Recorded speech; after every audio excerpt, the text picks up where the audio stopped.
All right, welcome to the PoPCast, the People of Penang podcast, where we are getting to know those within our community. And today we have Darren, and I hope I get this right because before we started, I was more impressed with how you phrase your branding, but I'm gonna try to get this right. So you are an athlete who's gone through many things. You've gone through many challenges, and I'm trying to get your motto right. You are a man with an impaired vision with a vision, or how did you phrase it just now? Like before we started, a man with a vision or something. Visually impaired, but with a vision for a greater cause. Yeah, there you go. So Darren, going forward, was the brand that you got. I love your branding in a sense where it's the name of my Facebook page. Darren going forward. Yep. Wow. There you go, ladies and gentlemen. Darren going forward. So glad to have you on the show. Thank you so much, everybody. Thank you. Oh, yeah, I loved it because before we started the podcast, we had this warm up thing, just to get you acclimated to how we do the podcast. But I love your personality, my friend. I can tell that you look at adversity in a very, very different way. In many ways that I personally don't have, and that's why I'm very curious, and I wanted to save the good stuff for this podcast. So my one question, which we can build on, is like, what drives you to do all these things? Like, how did you begin? How do I begin? I first, Maybe for some context, you can explain what you have done recently. Oh, right. Eugene's right. Yes. Yeah. Okay, what I've done recently was I've completed the track in Nepal in April this year. Initially, it was a holiday. It's supposed to be a holiday in the first place, and somewhere which I love to visit for a very long time, Himalayas. And then, my friend Sami from Hawaii, and Caroline Uy, the MC. So they wanted to go to Nepal, and I heard that they are going, so I'm so eager to follow. So I told them I wanted to go. I want to do this, Then Carol said, "Okay, let's do it." So the plan is the holiday plan first. Then it was in November that they decided to plan for this holiday. Then somewhere in China, early this year in January, and then my uncle from UK visited, and then I told him about my story, and then he knew that I have visual impairment, and then he's really amazed by how I could still have the drive to do all this crazy outdoor stuff. Then he sort of like pointed it out to me that, why not you just do some like a documentary of your journey of your visual impairment, and tell a story about yourself and all that. I was thinking to myself, maybe I should. Then he added that keyword, and probably do some charity or get some sponsorship and do some charity. And that actually tinkered my thoughts. I always have this thought of doing fundraising all this while, but never. I just imagined doing such a big scale, but never actually done any of that. But usually like the small stuff, like just donation, charity here and there. So I said, okay, maybe this is the calling. Then I thought, oh, okay, maybe I should try. Then I said, yeah, okay, I'll talk to Carol and Sam. So the next day, immediately I put to Carol and Sam and said, okay, let's just do it. And it just a mere 3 weeks before the Nepal trip that we hatched everything up. After I spoke to them, we met up with YB, Daniel Gui from the Minister of Sports and Health Youth, Penang. And then we had press conference, and then the next thing for the following week, we went to Nepal already, and we got everything done, and the fundraising, for St. Nicholas Homes, the homes for the visually impaired. And then, after that, it all happened so fast. The journey was fun. It was really and eye-opening as well. I thought I would have a hard time doing it, but in fact, according to them, I did quite well. So what was the altitude there? The highest I went was 4,300 meters above sea level. If you see from my Facebook page photograph, the photos there, actually standing on ice. Mm-hmm. It's very cold early in the morning, but I was very lucky because the skies really clear. There's no hailstone, no fog, no mist, and I have a clear view of the mountain, Madi Himal mountain, the viewpoint. Yeah, folks, that's basically the height of Kinabalu It's higher than Kinabalu. Higher than that. Kinabalu was about 4,090 over. So do you feel the air getting thinner up there? Definitely, I felt the air get thinner, but thankfully, I can really confirm now that I don't have altitude problem, because the last time I did KK was way back in 2007, and that time I knew I don't have any altitude or problem. But after COVID, everybody got this COVID thingy, and then like the lungs may be affected. So I thought, I'm not sure whether I'm still okay. So yeah, we went. Everything was okay. I didn't need any medication. I was like, like you're built for I was fine. Yeah, I was fine. like you're in your element, But did you ever feel afraid? Because things like you said the whole process was just one big whirlwind. It was somebody suggested it, you agreed to it, and then the machine just kept on rolling. One success after one good point, one fortunate event. Well, it definitely caught our attention. That's why you're on the show now. Yeah, I mean, we read about in the news and on your Facebook feeds, like, wow, we got to get you on the show. Well, in all honesty, Eugene is the credit is yours. You were the one that highlighted it and stuff like that. So that's why I was just like, yeah, this is an interesting individual. I'm glad I wasn't wrong. You were a very interesting individual. The moment I stepped in, you were very positive, and you were very jovial too. You were just like, I may not be able to see you, but I can see this glowing. And Eugene's like, yeah, he's blonde. I was like, yeah. I don't look blind, right? I don't look blind because your confidence. Yeah. So you did all this the social media and the fundraising thing. You organize it yourself? Is it done? No, I actually got the help from Carol and Sam.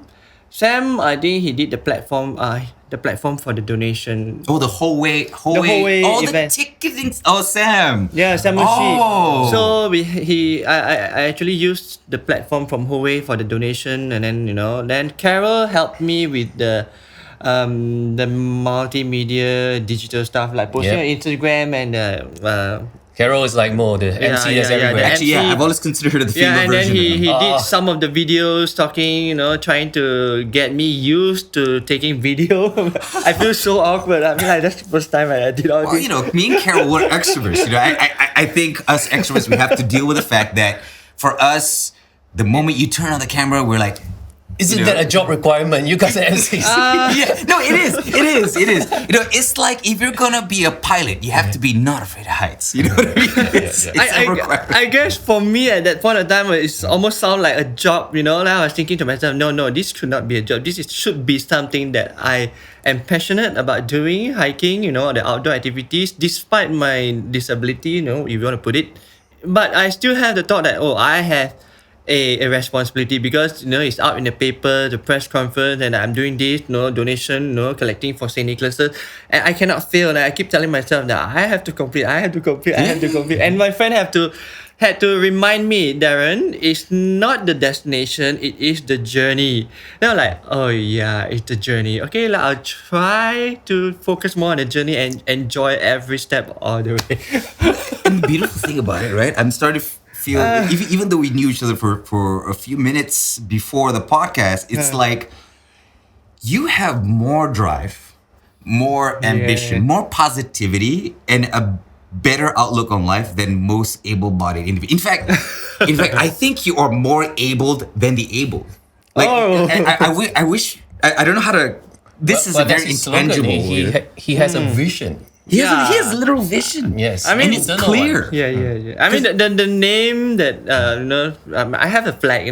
Sam, they made for me a flag where I put the name that it emblazoned there. Setting sights on new heights. Cool. Disability. Blindness is not a disability.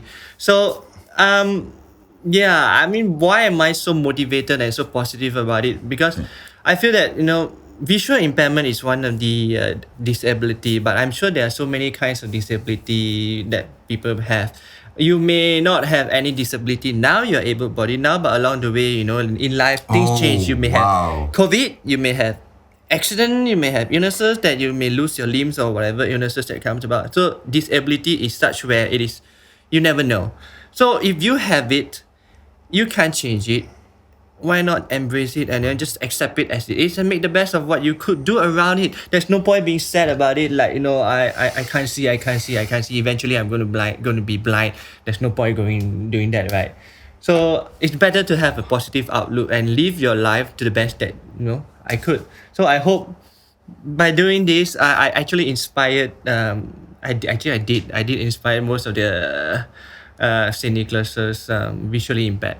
It's amazing because Yeah, I know the camera can't zoom in that well. I'm literally having goosebumps and I'm a lost for words. That was wow. That was really inspiring, and I'm sure you are a huge inspiration to a lot of people. I mean, you're inspiring me right now. And that's the whole point of this kind of show. We want to share all these things. Yeah, I mean, disability is such that it is so multivarious, and there are many ways. There are definitely ways to overcome it. Like if you put your mind to it, you can maneuver around it. Like for me, I can't see clearly, so when I do climbing up the track and the hill, so I just hold on to a stick, and then the guide will be in front of me holding the stick, another guide will be at the back of me. So in case I move too near to the edge of the ridge, they'll just try to get me back to the safe side, so that I won't fall over. So I mean, step by step, yes, it is more difficult because of limitation, but eventually, if you put your mind to it, you can do it. I'm sure. So one of the usual misconceptions people have is like blindness is like a total, it's not a degree of it. Maybe you can explain a little bit of that. Good one. Okay. Visual impairment, the spectrums of it are very wide, and there are a lot of actually illnesses that relates to the eye that causes different setbacks. For mine, I'm actually diagnosed with retinitis pigmentosa. It is a form of acute macular degeneration of the retinal cell. And it is a genetic disorder of which it affects my vision in a way that I have central vision loss and peripheral vision loss. So to put it simply in layman's term, it's like a narrower vision. As I get older, it degenerate into the future. So it's some worst case, it will be like pinhole view. So it's narrow or tunnel vision, and then blur, less sensitive retina, which difficulty in seeing in dim lit places, and difficult to appreciate different elevation or height. So sometimes very difficult to recognize people now that and then some people actually suffers from glaucoma, which actually causes visual impairment as well. They just blur all the way, but they don't have narrow vision and all that. And then some, they are by birth that they are born blind, and then some maybe due to diabetes. Yeah, so different degrees. Some can see near, some can see far. Some can see far, cannot see near, and there's nothing you can do to correct it. For my case, it's very rare, and as of now, there's no treatment for it yet. Do you think a large part of how you succeed through life is that, because I do know Carol and I do know Sam, and I'm fully aware that both of them are genuinely giving individuals, especially Sam, because I haven't had a lot of contact with Carol outside of events. We've bumped into, and she's always been very helpful, very giving. Yes. If my microphone's not working, she would be the first to. We need to do a double MC show. Oh my god! Yeah. No, I would love to talk to her. She's one of my favorite people. Sam is also one of my favorite. Carol, people. if you're hearing, Carol will have a lot of things to and say. Sam too. Or maybe we have them both because they're both very. Because Sam is very, very, very kind. I mean, I will put it. The other day at the press conference for the Penang International Marathon, I actually said, like, he's a constant supporter of people with special needs. So he does a lot of things like helping charities and all that. So yeah. Yeah, and the thing is, even maybe a shout out to him. Who is Sam? Samuel Shi. Thank you so much. And the team at Howay, thank you.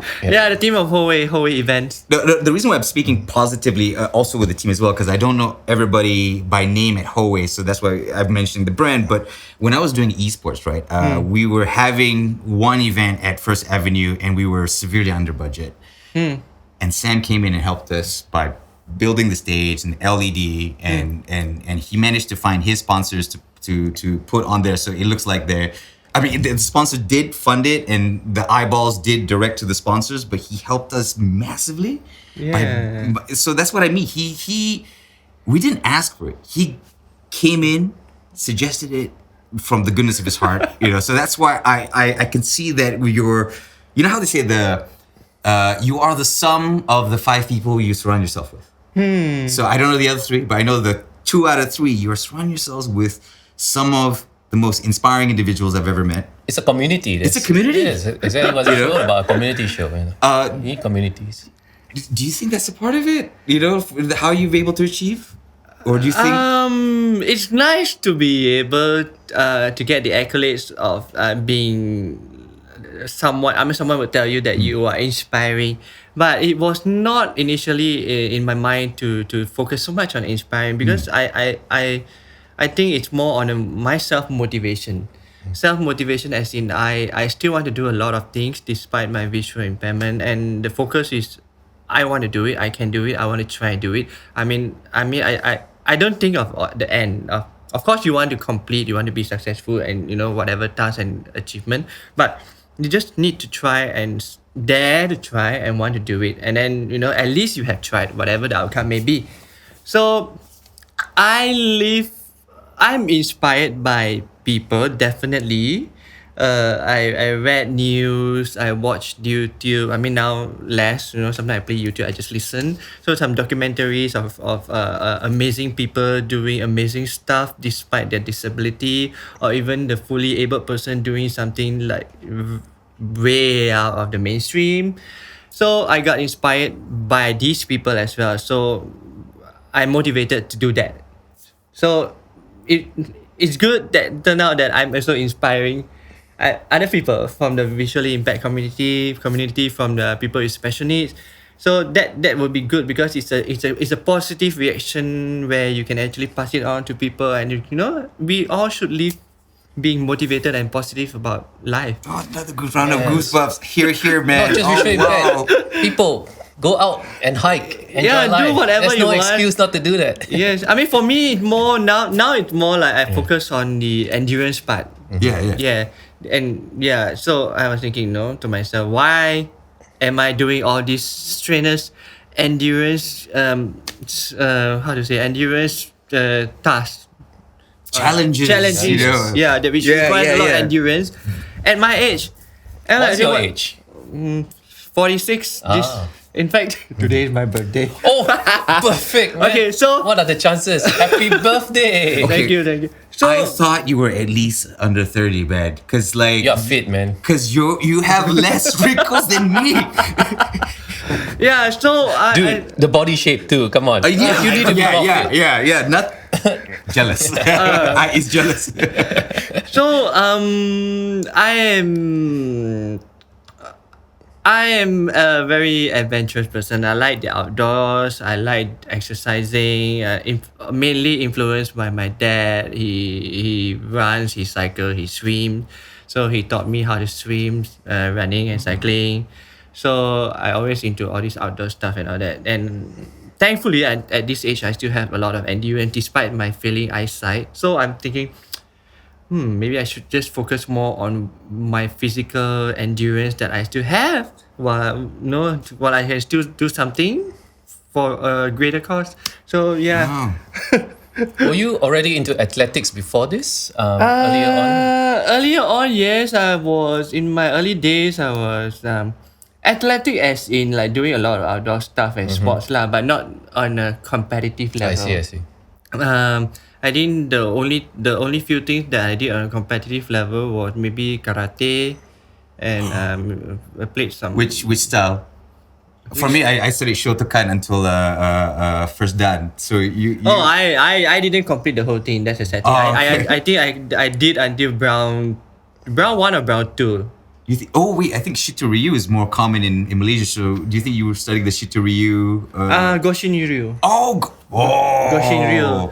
And then I did Aikido. That's one with a lot of throws, right? Goshin-ryu. A lot of training. Yeah. And then that's one of it. And then I played volleyball in school for a while. And then after school, gym, hiking. Not so much on running. Badminton, ping pong, tennis, swim a lot. I swam a lot. And I used to play all these like badminton and ping pong until one fine day that I was like, hey, we're playing ping pong. Then suddenly like when they hit the ball, oh shit, where's the ball? Where's the ping pong ball? Then I told myself, oh, okay, it's time to move on. I don't think I can see the ball anymore because it's too fast, ping pong. Yeah. Then I move on to tennis. Tennis is outdoor. Tennis ball is bigger. It's fluorescent yellow. The court is dark green, so the contrast is there. It's outdoor, so it's brighter. So I move on to tennis. The same thing like badminton. I used to play badminton in a indoor. Then suddenly one fine day when my friend hit the shuttlecock up into the sky, and I was like looking up. Where is the shuttlecock? Then suddenly the shuttlecock just dropped on my forehead. I'm like, okay, that's another sign. Better stop. I can't see anymore. So I move on to do gym and swimming and hiking more. I didn't do running. I followed my dad run until not competitive. Just outdoor stuff, camping and all that. At that point, do you realize that something was happening to your eyes, or it's too gradual to notice? It's gradual, definitely. At first, I didn't know what's wrong with me. I thought I'm just plain clumsy, like walking into pillars, tripping over something, walking into drains, bumping into people in public places. That was, I think, way back in the early days of secondary school. Then until somewhere in Form 4, when I was about 16, I actually tripped over my mom at home.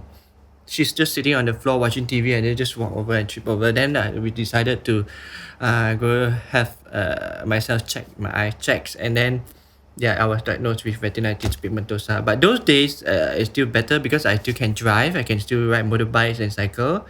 Then until like about 9 or 11 years ago that I stopped driving because I find it too dangerous and too scary because I don't want to get into accident. Accident involving myself, it's fine, but I have this phobia of like knocking into people and things like that. You even think more about other people. Yeah. So that's why I just stopped.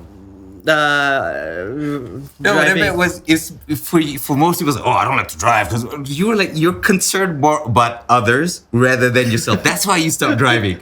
I stopped driving. I don't drive because you don't drive. You hate the traffic. Well, yeah, that's one. And then I also had a bad accident long story, but so I had PTSD from driving and while I drive, and I was like, I can't deal with this. So I was like, not trying. Interesting. Yeah. Near-death experience. It opens you up. Yeah, in a different way. Yes. So we usually ask our guests the question of the day. Yes. Question of the day. Are you from Penang? Yes. Are you?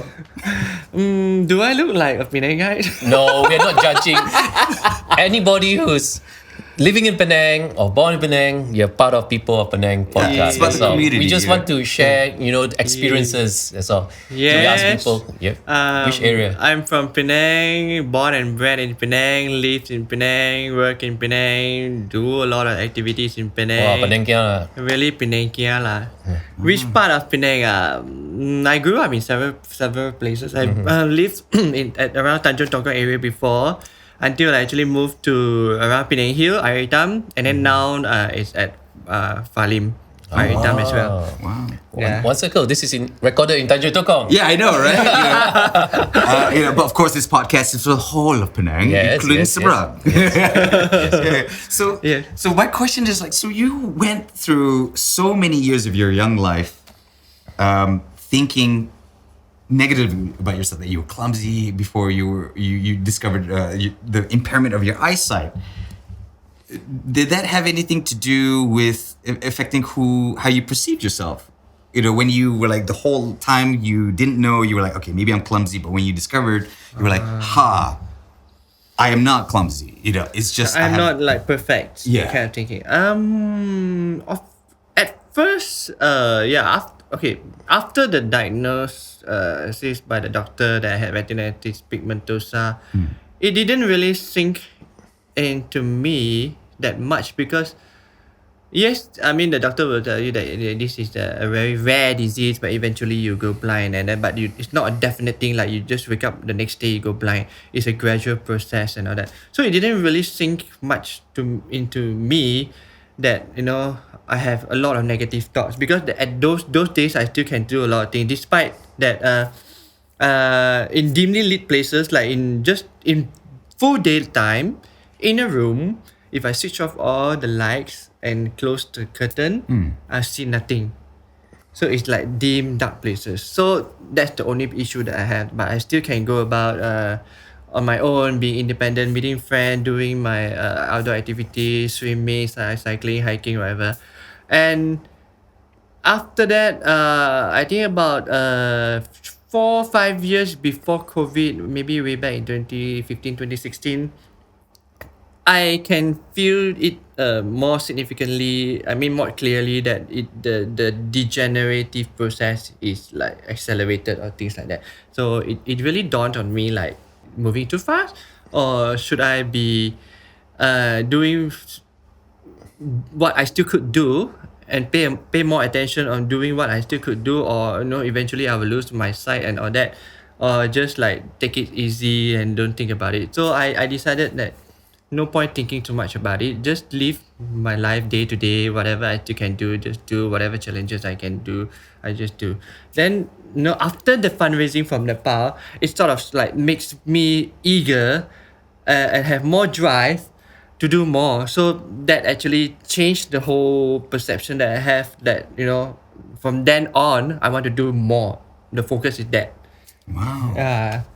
So what was the exact timeline when all of this happened, in terms of when you went to Nepal and you started taking on these massive challenges? How long ago was that? I mean, the day one, the first one where you're like, okay, I'm going to start training. Okay. For the Nepal trip, I mean before the last mountain that I climbed was Mulu Pinnacle. You say physically. Most people's like the last mountain I climbed.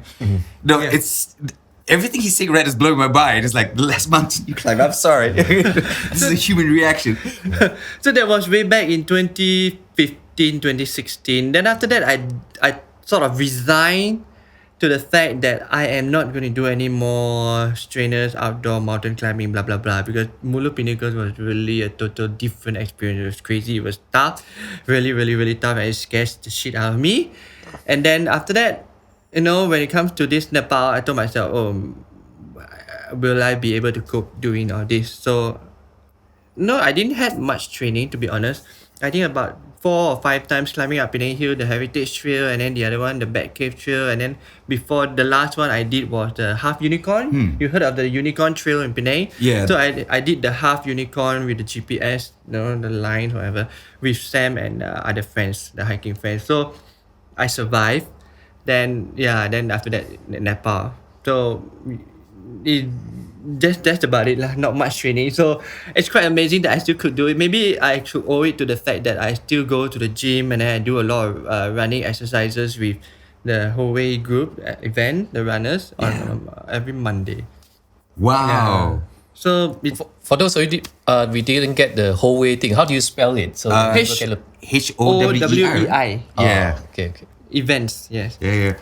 So- the ones who did the Pbrid Marathon, right? Or Penang Beach. After the whole way, after the Nepal trip, it was I decided to take up more challenges. So the next one will be the major one will be the Penang International Marathon this year, 15th of December, and I want to give a shout out to Aspen Group for being the main sponsor. Aspen was really, really kind to be able to interested in doing CSR and ESG, and then they approached me. They heard about my story at Nepal, and they were impressed and inspired, and they want to do more. So I sort of have this wild idea. I was talking to Sam. Do you think the VIPs and the special needs people will be able to do Penang International Marathon? Then I said, yeah, why not? Because they saw me running, and I could run, and then possibly we can get the VIPs, the visually impaired from St. Nicholas to do. So we talked to them, and then everything hatched up. Aspen was eager to sponsor me and the VIPs, and yeah, all these things happened, and the press conference was done last early this month, and in conjunction with this Pbrid International Marathon Challenge, which I'll be doing 21-kilometer run, my first time ever, I will also be doing a fundraising to two homes, Ramakrishna Ashrama, and the other one will be the Special Children's Center. And the beauty of this Penang International Marathon is that usually when VIPs, visually impaired person, when we do running, we have to hold on tethers, that's a string, to connect us with able sighted person. So this time I made it more special in the sense that I have 4 teenagers from Ramakrishna. They are able-bodied, they are fully sighted, and they will be guiding the VIP, the visually impaired, to run. So the connection, it made it all very meaningful in that way. How does that work when you're running the marathon? Like they actually have to run with. Oh man! Like together. Okay, I have visual impairment. Assuming you or Eugene will running with me, so I have a string, a tether. They call it tether, TETHER. It's about 1 foot or 1.5 foot long. Right. And then you just connect. Some they will hold on their hands. Don't get more. You might have to pull him along. Yeah. It's just like how Eugene's carrying the show. It's like back must be hurting. it's like walking a dog, but you're not exactly a dog. You have to give some instruction like narration. Okay, approaching a bend to your right. Then you have to say 3, 2, 1, turn right. Or 3, 2, 1, turn left. Or there's a bump, 3, 2, 1, bump. Then I will just like lift my legs higher. That kind of thing. They must be quite fit also. Otherwise, they will say, wait. No, that's what I was trying to get at. Because the thing is, like, usually people are comfortable with the idea you have the athlete, and the athlete goes off and achieves what he or she sets out to do by themselves. But this is like you're having help. Earlier on, I said I don't really do a lot of running in my early days. So I remember doing MCO. Everybody was locked down. I didn't get to go to the gym, so I did a lot of Tabata workout at home. Then Carol approached me. Carol asked me what am I doing, and then she introduced me to this amazing lady.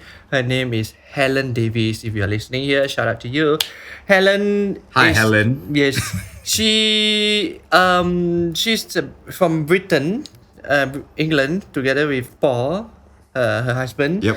They have made history in Penang way back in 2019, where Helen is actually visually impaired. Yeah. Okay. So Paul is fully sighted. So Paul actually guided Helen running at one of the events in 2019, and they made news in Penang where they are the first blind person running.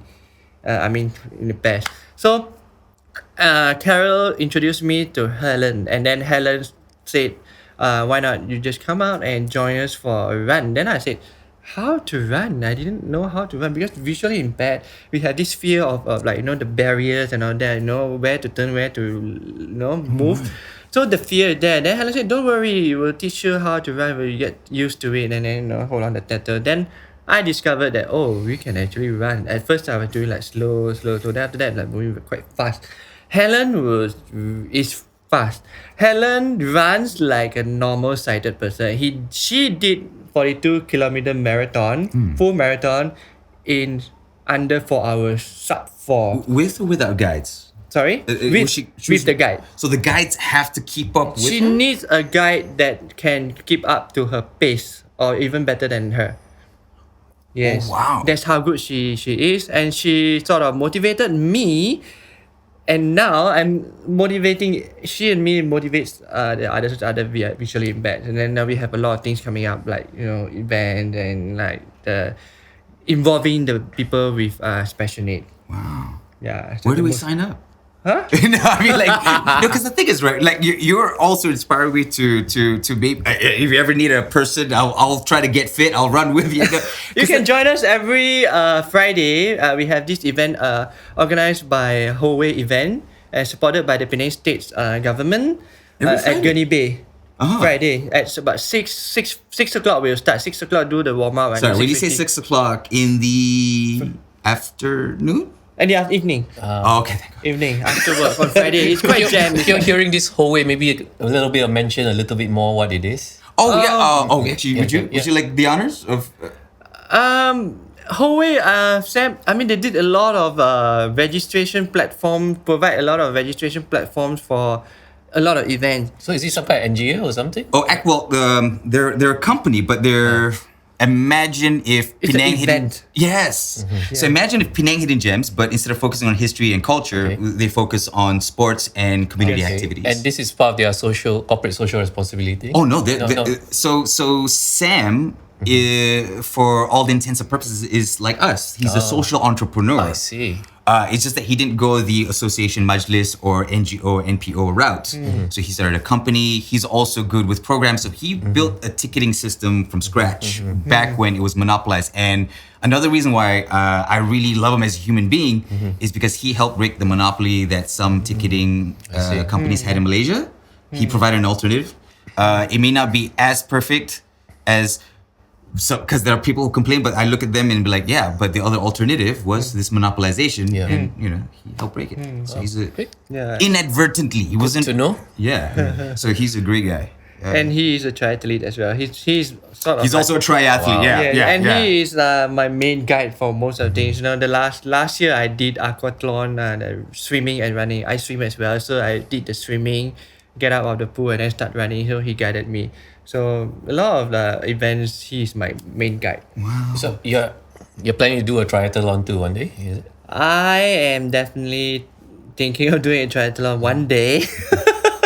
So I said to myself, I need to see how I fare for the 21 kilometer. Then if I'm good, next year maybe I'll do a full marathon. Then maybe I want to think of triathlon, maybe a half triathlon, or I'll do a Powerman.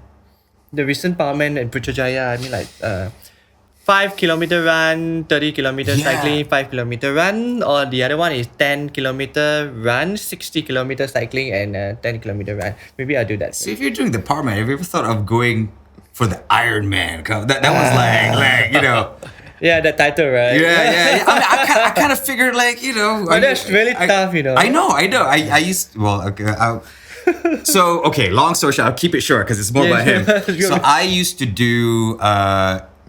I used to be a bodyguard, personal security, back in my younger days. I'm not as buff as I was in my 20s, so you don't see it now.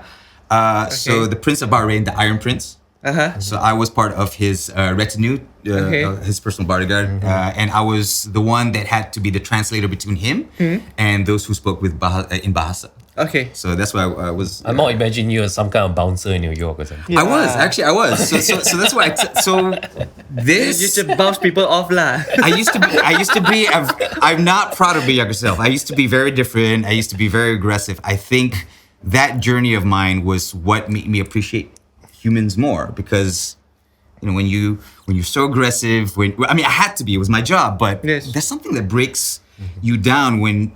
Like soldiers, they come back with PTSD, same thing. It's like I don't think human beings are meant to be aggressive when not needed. True. It breaks you. Yes. And naturally, I don't think human beings are aggressive. There's something that happens in their life that make them who they were.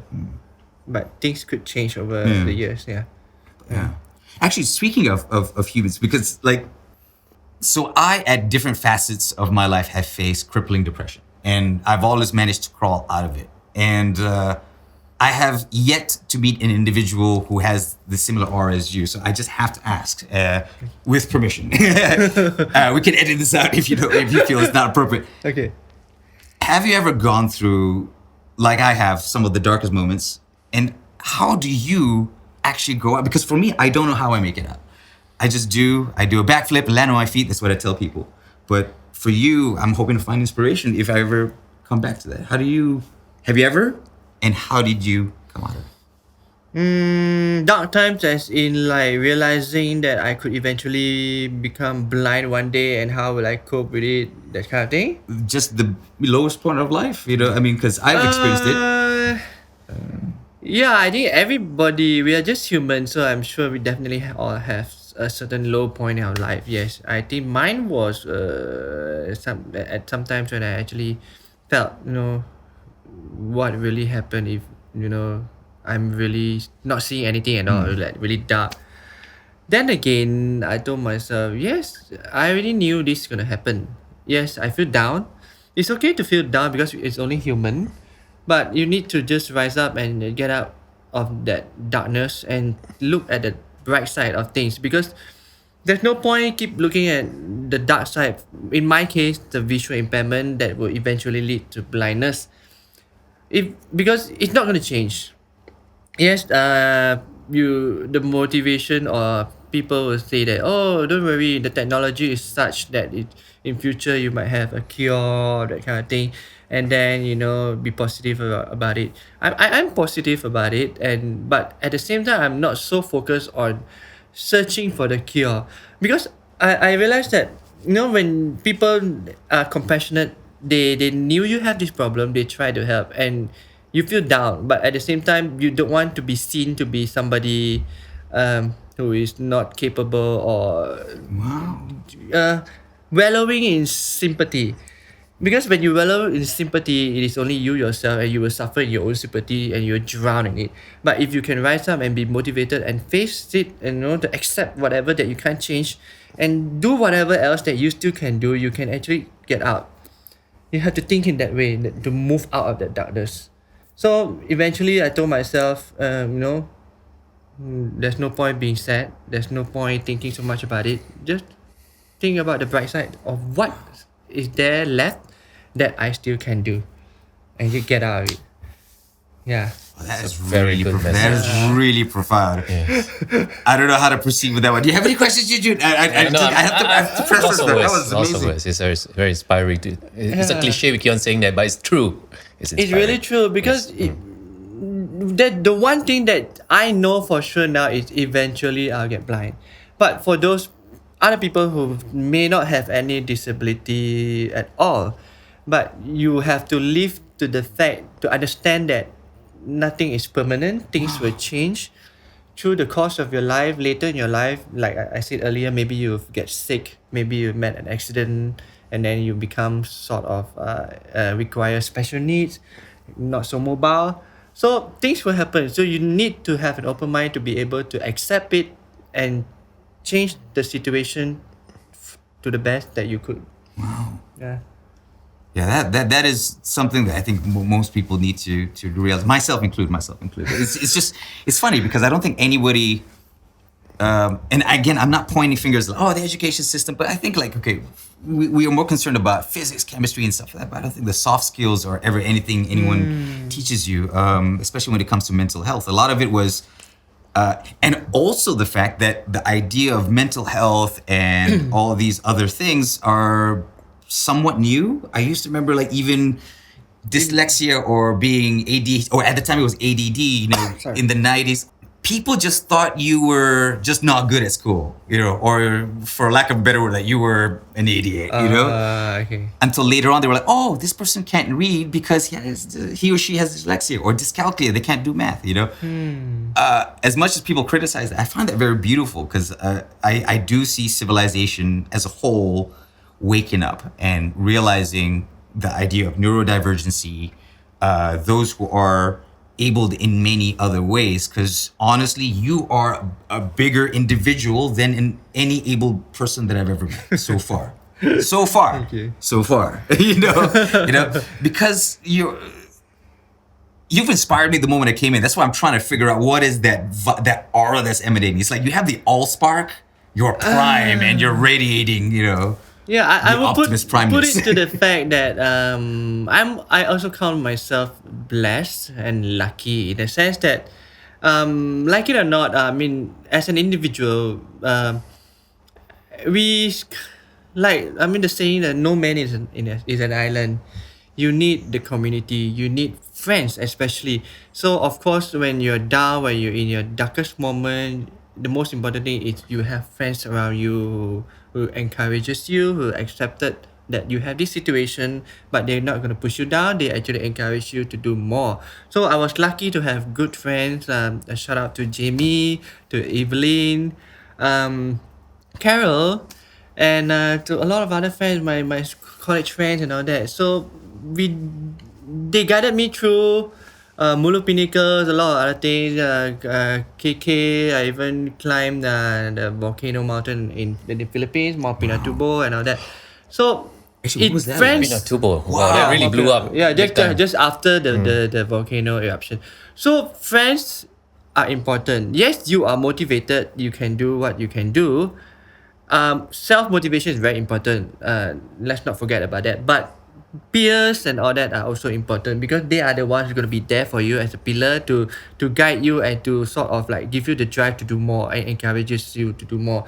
So like now I'm very lucky to know that I have met Helen, I met Sam and Hubert, the other running friends, and Carol. So with this privilege of knowing people who have helped me do more, I hope that I can do more for the other visually impaired and people with special need to get their chance to actually unleash their potential to do more. So they will encourage, like, Penang International Marathon at first it's only me or maybe Helen, and then we start talking to the VIP, and then they were like, oh, we want to try, we want to do. Then I said, you all sure you want to do? Then they were saying, oh, kalau Darren boleh, kita boleh lah. Then I said, okay, Darren boleh, you orang semua mesti boleh. Okay. It's not just for VIPs, visual impaired people. This message is for everybody. It's actually for everybody. I mean, at this point of time, I'm focusing more on the visually impaired person because it's more connected to me because I have visual problem. But obviously, I want to open this up to people with special need and no other disability, maybe hearing problem, hearing issues, and other than loss of limbs and all that. I'm sure if given the chance, they can do what they could. Previously, I don't think I have seen a sort of like visually impaired people or people with special needs were highlighted in any event. But of late, I find that they were actually being highlighted, which is actually a good thing to create awareness of whatever disability that may have. Yeah. So indirectly, it's also encouraged the people with special needs to feel acknowledged and have the drive to want to do more. So I'm actually now imparting that kind of motivation to them because they were all very young, like age 19, 20, 21, 22, in their early 20s. And I don't want them to just waste their life away like thinking or wallowing in self-sympathy or resign to the fact that, oh, I'm blind, I can't do much. That's it. So I'm going to live my life learning the basic skills of life, and that's it. That's not something that gives value to them. That's not something that will add confidence to them. So I want to give that kind of motivation to the rest of them. So thankfully, it's materialized. It's happening, and many of them are eager to join Penang Marathon. I have 4 other visually impaired persons joining me doing 21 kilometer, and some of them initially wanted to do 10, but they're motivated. They want to do 21 kilometer run, half marathon, and there are about 5 or 6 doing 10 km. Helen will be the only person doing the full marathon 42 kilometer this year. And Wow. And she's been running all over Penang, all around Penang. In fact, this morning when I was on the way here, my friend said, is that your friend running along the road with Paul? I said, yes, they were running around Penang. Instead of getting Grab to their destination, they run from their home to that destination. And they In the Malaysian hot sun. Yes. I'm like, oh. And she's very motivated. She wants to do a sub 4. So I'm like, wow, okay, everybody. So every category of the Penang International Marathon, we have, VIP joining this. But this is the start of the whole thing. Hopefully in future we have more people with special needs and disabled people to join major events. Wow. Darren, one thing we like to ask on the show is like how people do their profession or live their daily lives. That's one thing I wanted to ask. So, Visually impaired people. So I remember once that a teacher brought some braille and they made us try to learn it to understand, how is it like to go there, and it was quite difficult. So as your vision started to, the progress how did it affect your reading? At what point did you cannot read anymore, and how you Oh, learn? actually, could I add to that? Did you And how experience you any use- heightened senses in other aspects? As, trying to get past the mythology. Yeah, maybe the first one first. It's like, how did you adapt to? I hear now there are a lot of technologies, right? Like even people wondering how you type on your phone, how do you type on your computer? What are the assistive things available now? Okay, from my experience is that I used to be able to read documents on papers. Okay, the normal. I mean, like the typing the letters and the document, and later on in life, I realized that I can't read the text on papers unless the font is really big. Normally when you have documents and letters, the font size is really size 12. Yeah. Now I can't read that anymore. I mean, a few years back lah. So I adapted and changed to big monitor instead of like the usual 15-inch, 16 inches. I have 27 and sometimes 32 inches monitor screen. And then when you want to see text and all that, I have to change the screen, the background black. The text are all in yellow or fluorescent. High contrast. Yeah. High contrast. It's white or yellow text. Then the high contrast, and sometimes I'll enlarge the text. So it's quite difficult to read the whole document. So because when you zoom in, you see half of the document on the left, the other half is on the right. You can see. So you have to keep moving. Is it the built-in tools or some It's special not built-in software? tool. It's just a normal Windows tool. But but with Microsoft 365 and all that, you are able to have that read aloud function. So when the documents are really long and then I'll use that read aloud function. Right. Yeah, and just I'm actually a law graduate. I work as a corporate lawyer before, so Another lawyer. Oh my goodness! Oh, I've been sorry. I need You got to 3 read. on this so far. So this is this could be a show, yeah. 3 lawyers on a yellow sofa. Unlicensed one. We got to be clear. With that. Oh, okay. So I read a lot of agreements and cases and agreement and documentation. It was really tiring now that I told myself maybe I just don't want to do anything. So I'm assuming if I say which focus on Carlisle my versus Smokeball Co., we all know what that is, right? And the very first case we all had to study. okay, so this is my experience. On the phone screen, I had to use dark mode. If the whole screen is white in color, I mean the normal non-dark mode, I would see a big slab of white bright screen and my eyes will start to strain and water. So I have to change everything to dark mode, and then sometimes there are too many text, it's too small. I do a screenshot and then I'll enlarge the photograph to read one by one. I'll move left, up, down and read.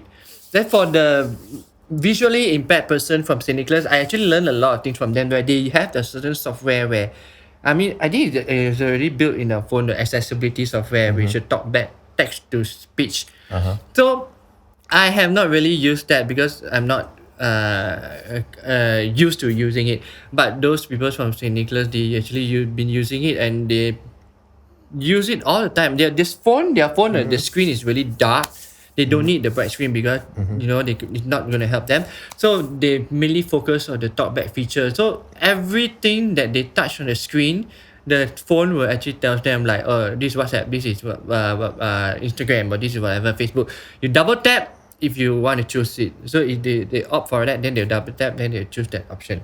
Then the text from messages, it's all read out to them. But really, really fast. It's at maximum to the point where I say, do you understand? Boleh faham lah? Cepat sangat, aku tak faham cakap apa pun.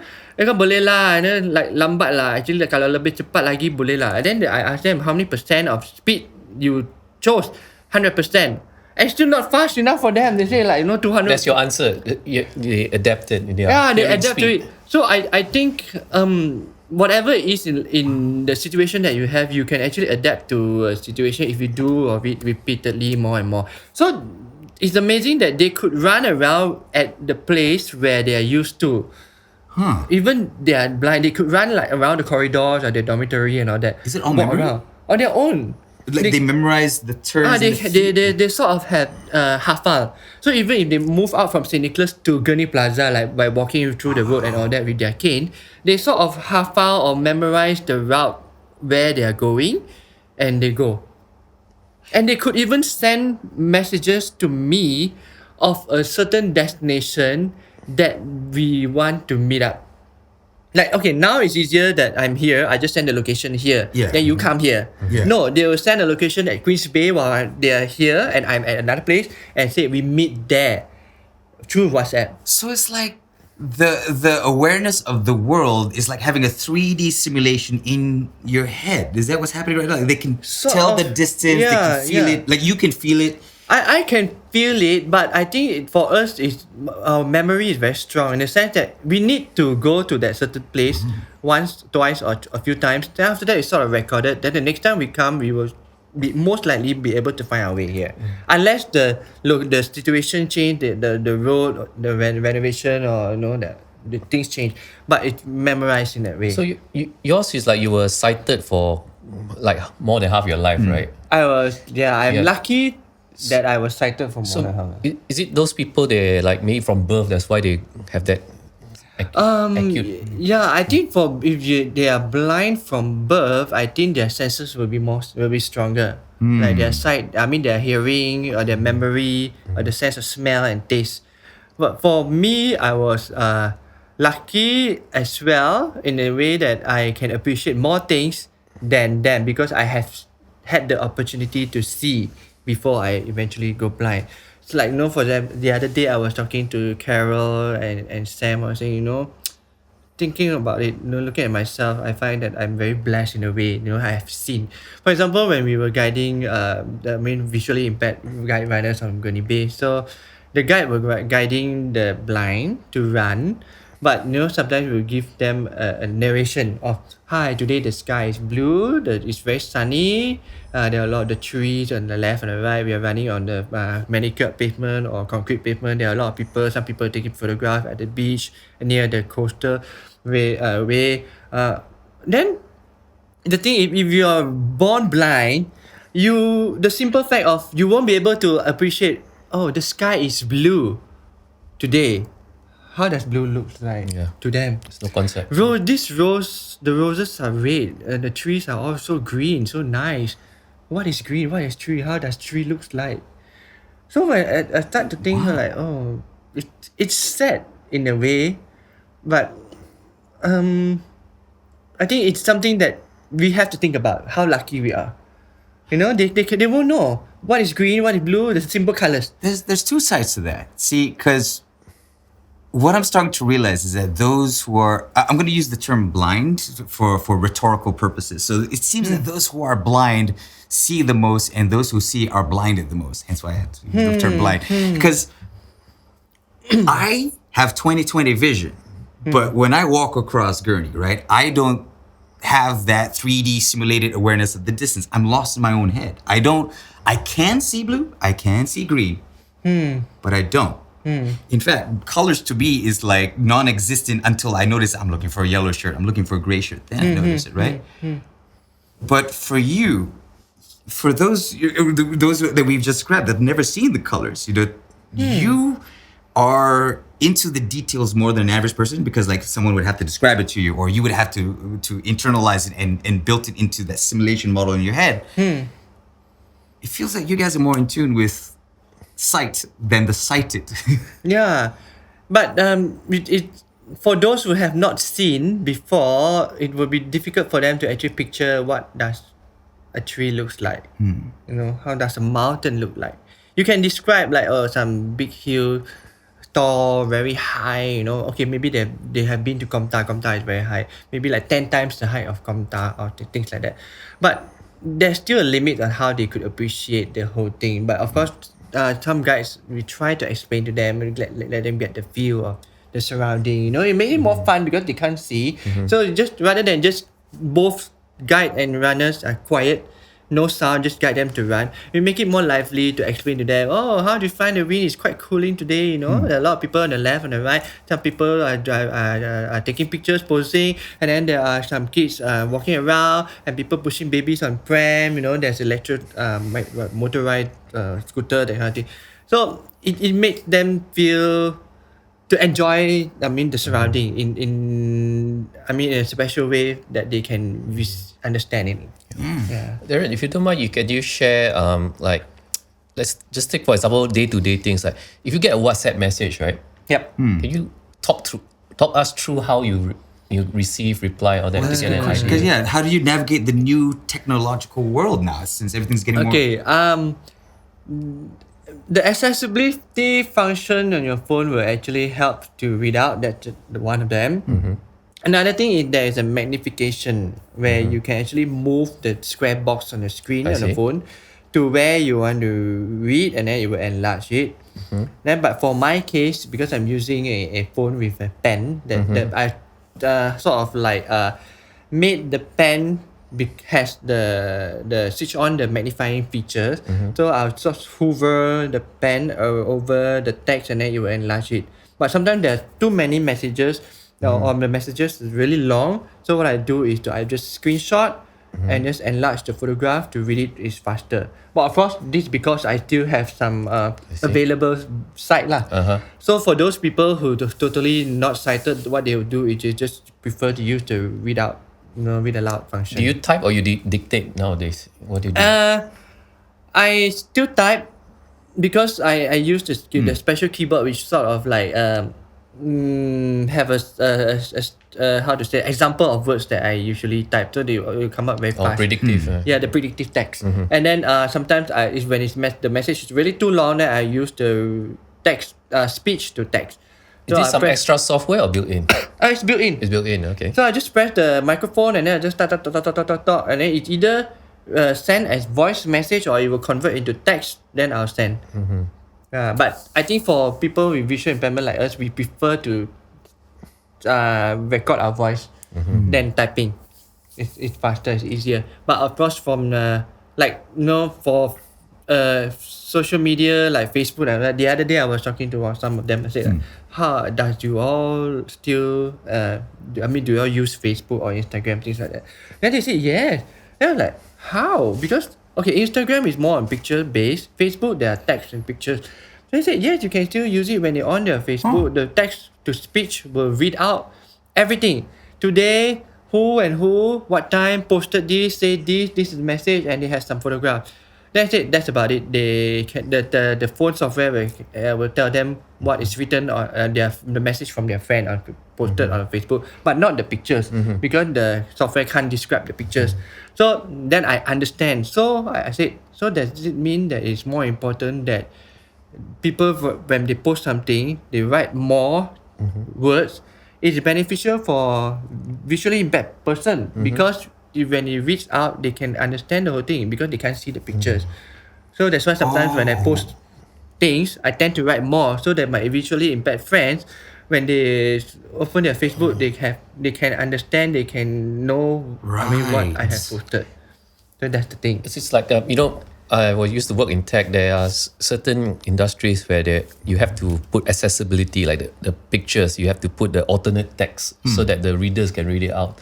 Yeah, that's the metadata that goes into the metadata. Yeah. Oh, so the thing actually some is like the countries metadata. it's a regulation. The government website must have all those accessibilities built in. Like you have to describe every picture, but you don't see it's in code. Behind the scenes. Okay. Like they'll say, this is a picture of how many persons standing there posting at somewhere in a park, with what in the background, or like that kind. Yes. So that's one of the things. And then technology also, I think, just very recent, like a year. Actually, Copilot and ChatGPT can describe images now. I've noticed that, especially with the Windows 11 ask update. it, describe this. Describe the photograph. It's crazy. Actually, what do you think about Neuralink, the new thing? Elon Musk. Recently there was someone who was paraplegic, the first person to have Neuralink, and he was able to control a laptop and play chess and do complex tasks by thinking about it. It was, I think, 6 months ago. What do you think of that new technology coming into the world? I have not heard about it. I have not read about it yet. But what I do know... Till this guy come home about it. But I trust that technology is such that things are improving. There are a lot of things you can do. The latest one I knew was the VR kind of spectacles with built-in Bluetooth connected to your phone. The visually impaired person, if they put it on and then they walk with it, then the camera from the glasses will actually see the surrounding and will tell them that there's an obstruction or there's a door or there's a sign or there's a road or there's a zebra crossing or whatever, things like that. Oh wow, I didn't know that aspect. Yeah, but I don't think it's available here yet, but it's overseas. So that's one of the things that is coming. Although the VR headsets, you know, like VR Oculus and Apple Vision, that there's a joke that it actually makes people visually impaired because they're so immersed they crash in the wall. Yeah, of course. Because you're more focused on the content rather than see. This is what I mean. The visually abled are not aware of the visuals of the world, but you are more. I think maybe okay. I will discount that. I will just limit that to myself because I don't keep myself abreast a lot on technology for visually impaired person as much as those people who actually learn in St. Nicholas or the Malaysian Association for the Blind, because they will have more updates on the new technologies and the apps that they could use to help them, to assist them in their daily life.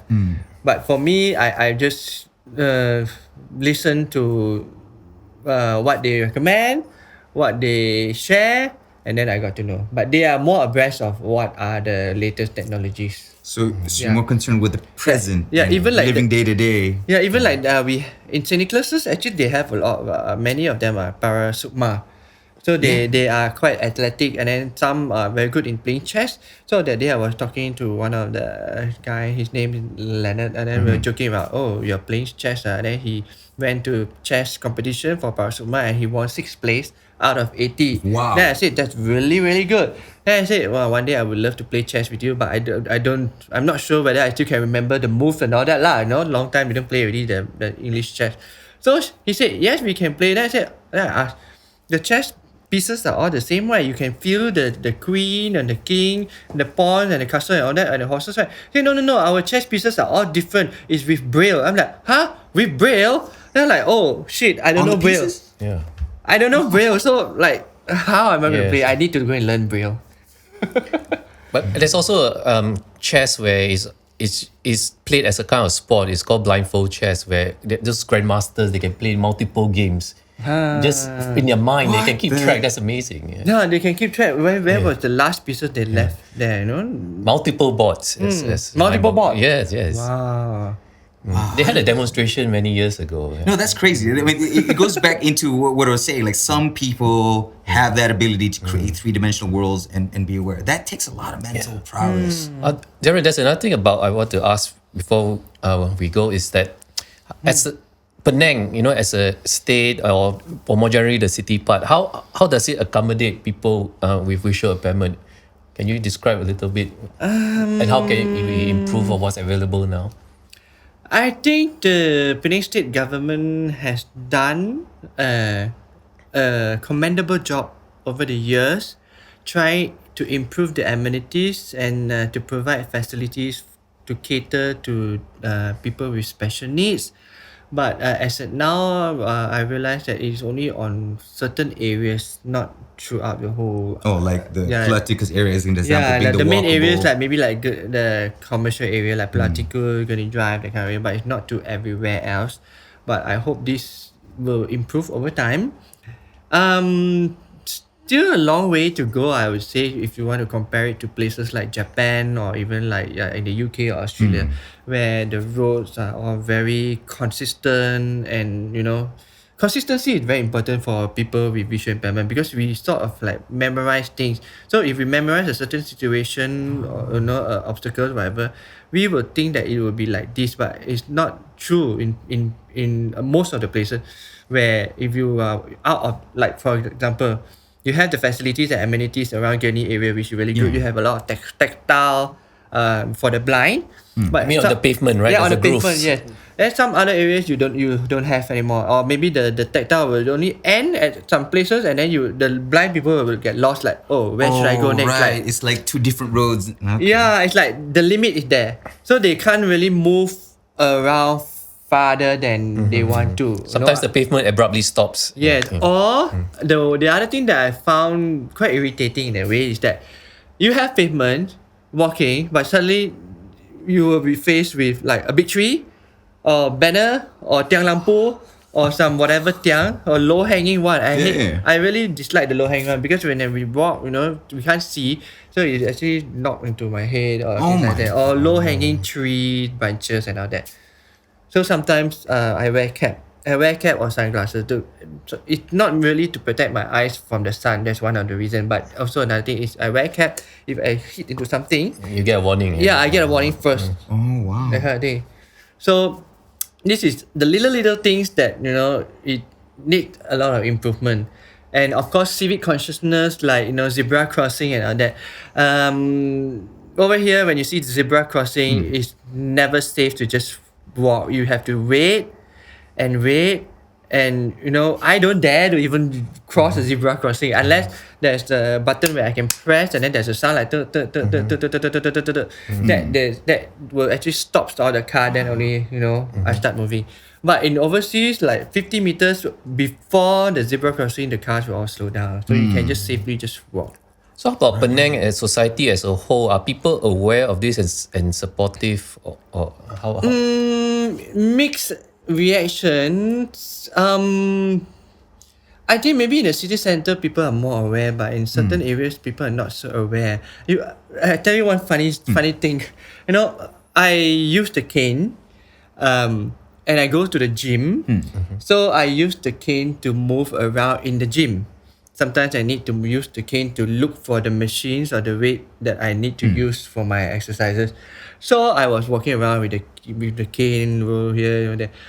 Some friends told another friend, asking another friend, what game was I playing?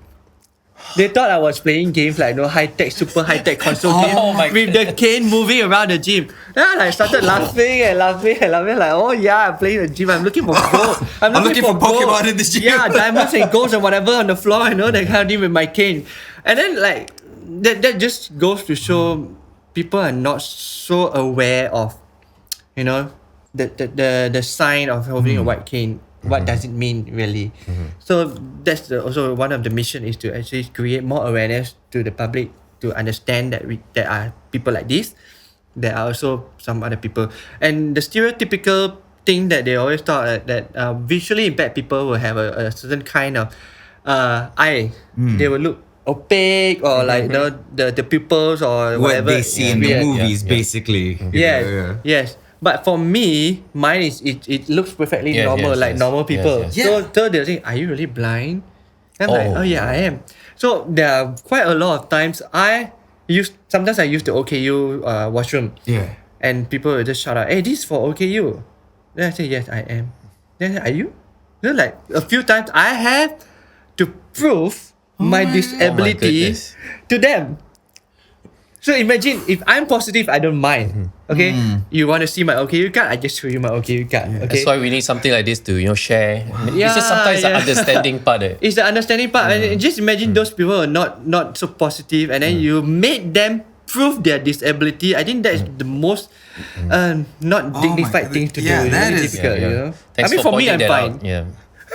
It's good sharing. Yeah, it's a good sharing, but I'm also doing this to actually change the mindset of people with disability as well. They don't need to be shy. They just need to be outspoken and just tell them, I have this disability and I need this help. I can only do this and I need your help to help me this. It's fine. It's okay. If they don't help you, it's fine. Just move on to the next person. Don't feel bad. Don't feel sad. Just get on. And like you said in the beginning, like, you don't want to be wallowed in sympathy. So you don't want to be drowned in sympathy from other people. You are a individual with hopes, dreams, and ambitions, good days, bad days, like the rest of us. Just like how I don't want to be patronized. I'm like, you're like exactly like that. Don't patronize me. I'm a human being. Just that. I need to use this bathroom. Don't question me, please. No, that's real cool. I've never saw things in that perception, and today I think you've done what you set out to do, because I have learned today about what the world is like through you. I've learned today that people like you exist in general, not within the visually impaired community, just in general. Your aura, your positivity, your outlook, your talking about the next challenge, how you're gonna conquer it. Such motivation, and very rare. Thank you. And we are almost at the end of the show now, and we usually let our guests, you can say anything you want, your courses, shout out. Yeah, if you could say anything, what would you say? Yeah. Or promote anything. Yeah, I mean, like some promote, people yeah. would like to promote what they do. But Or your next event coming up. The next event, the nearest future will be next week. The Race for Vision, organized by L'Occitane and St. Nicholas Home. And I'll be joining the event together with Helen and all the visually impaired person to run at Gurney Bay, 5 kilometer. And then, of course, the major one will be the Penang International Marathon, which is end of this year, 15th of December, where we sort of created a history with the support of the Penang state government to have a large sheer number of visually impaired person, and we are actually highlighted in the event. So it created a lot of awareness in the news. So yeah, and do check out my Facebook page and Darren Going Forward. A lot of postings there on the news and the press conference. And of course, the shout out would be, this is not only to visually impaired person or people with special needs, it is to everybody. Be positive. Think of what you could do. Live your life to the best that you could. Don't set limitations for yourself. Try. Be positive and do your best. You never know what's going to come. Life is such where, I think we learned a lot through COVID. COVID came and everything changed. So just do what you could do every day and live your life to the fullest. Thank you so much. Yeah. That was a powerful message. I think this has to be like top 10 best podcast ever. I am emotionally affected by this in a positive way. This is amazing. And once again, happy birthday. Happy birthday. Thank you for coming. Gift of giving, Thank you. Thanks for having me on the show. Wow.